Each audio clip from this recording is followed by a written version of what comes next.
कि आज तक जुमा के दिन में छुट्टी नहीं हुआ है। हम लोग का विधानसभा का सत्र भी जब चलता है तो जिसको भाई आधा एक घंटा के लिए पहले हम लोग विधानसभा आधा घंटा पहले हम लोग विधानसभा को छुट्टी कर देते हैं कि जिसको जुमा का करने जाना है जुमा में जाए।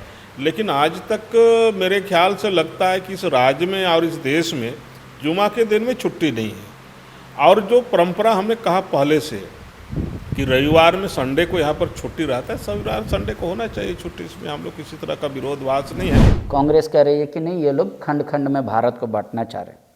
उनकी आपत्ति ये भी है कि आप अघोषित आपातकाल लागू किए, करो कोई संसद भवन में धरना नहीं दे सकता, कोई बोल नहीं सकता।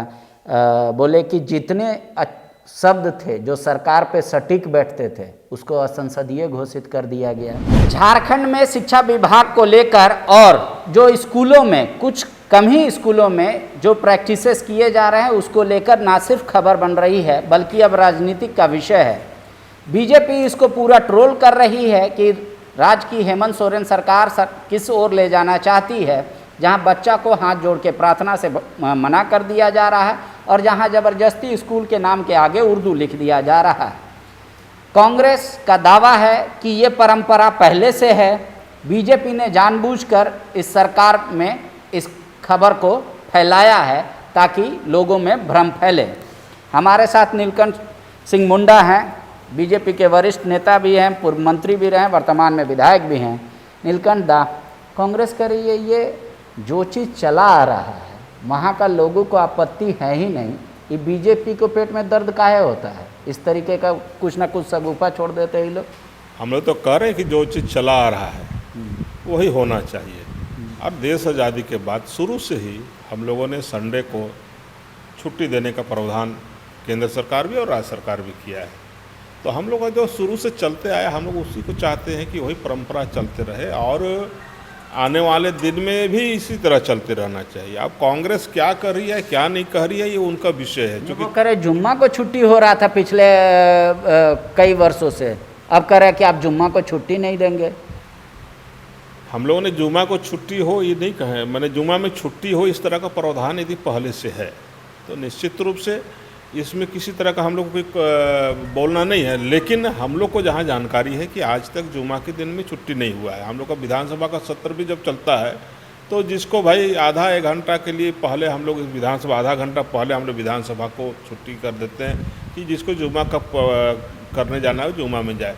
लेकिन आज तक मेरे ख्याल से लगता है कि इस राज्य में और इस देश में जुमा के दिन में छुट्टी नहीं है। और जो परंपरा हमने कहा पहले से कि रविवार में संडे को यहाँ पर छुट्टी रहता है, रविवार संडे को होना चाहिए छुट्टी, इसमें हम लोग किसी तरह का विरोधवास नहीं है।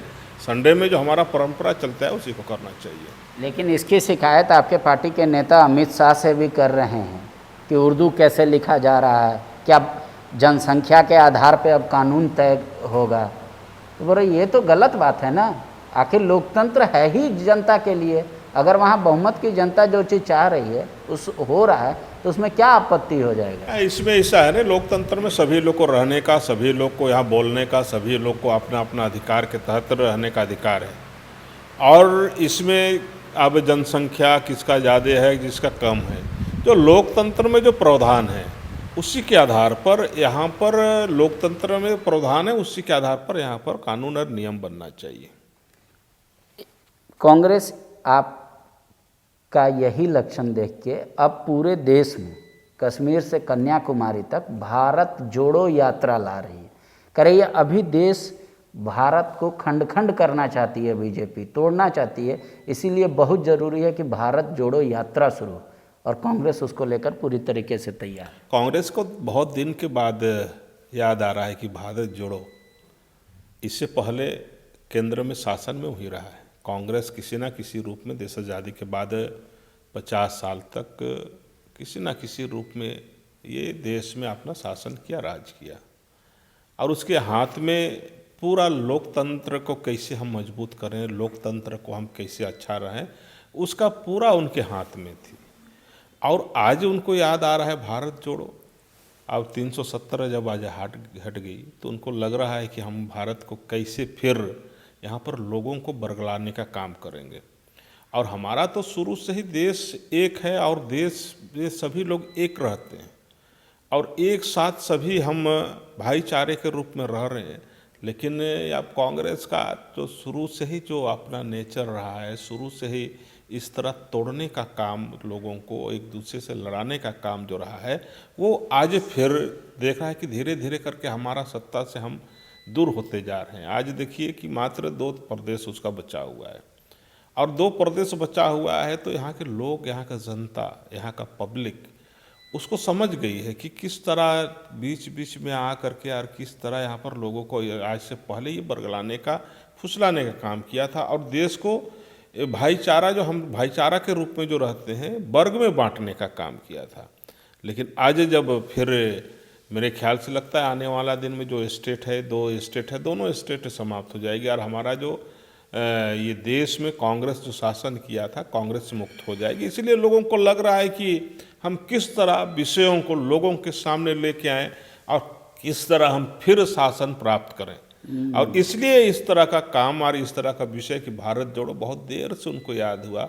शुरू में जब उनका हाथ में शासन था तो उस समय करना चाहिए, जब आज भारत एक है कश्मीर से कन्याकुमारी तक, और इसलिए हमारा इस देश में एक संविधान, एक विधान है।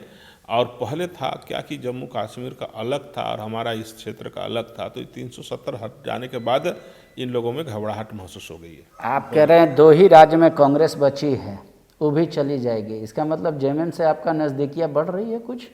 नहीं, जेएमएम अब इसको भी हम पूर्ण कैसे कहें कि पूर्णतः उनकी सरकार है।